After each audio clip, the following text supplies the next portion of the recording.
Hi everybody. So we are here at Ananda Assisi and we are in a Franciscan land. Our founder Swami Kriyananda wanted the first European community to be in the vibration of this saint. And there's a beautiful story related to that. Many years ago in the 70s, when this place didn't exist yet, Swami Kriyananda was traveling to India, from America to India, but he stopped in Italy where he had already many friends, and he especially wanted to have a little pilgrimage here to Assisi.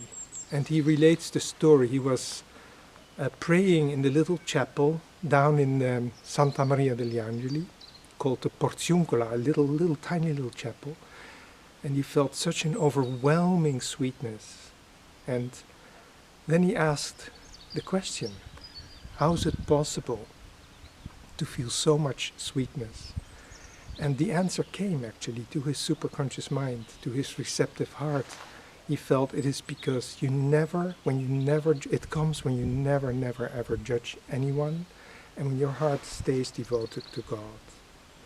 So we live and we try to live and we live in this sweetness, the sweetness of this saint, which is not just sweetness, it's a powerful sweetness.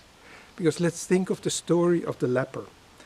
When he was very young, he wasn't very strong. His health had never been very strong.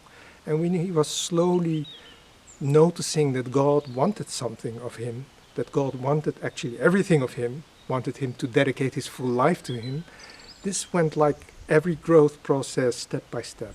And a very important, maybe the most important step, was when he met a leper down here near Assisi. Lepers were just bringers of horror. They were considered like that, and they had to bring a bell, and everybody had to hear them from a distance when they were there, and then everybody would shun them like the plague, or actually like leper. But at this point, something had changed in Saint Francis, in the young man, and he stopped, he jumped off his horse, went to the leper, and it must have been a horrible sight. His whole face was covered with sores, and it was terrible, but he took the leper's hand and he kissed it. Just an act of enormous sweetness, but not just sweetness, powerful sweetness. How is that possible? We have techniques, we have energization exercises, but in his days that was not available. What did he have? Well, he had devotion. And if we can practice devotion in many different ways, and I'm thinking that maybe what's happening now to the world is the wonderful opportunity to seek God first, to stay connected with God, to use our willpower a little bit, but especially our ability to love, to stay connected with that higher power. Because yes, we have techniques and we do need to practice them.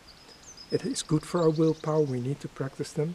We have philosophy, but in the hardest moments, this is what Swami Kriyananda himself said, in the most difficult moments, philosophy goes out of the window, but love can stay. Devotion can stay, and it can, as we can see in St. Francis's life, it can give you so much power that it makes you immune to whatever disease is trying to invade your body, mental or mind. So let's develop devotion together, let's pray daily, let's chant, not just because we are happy, but to become happier. Power to you. Jai Guru.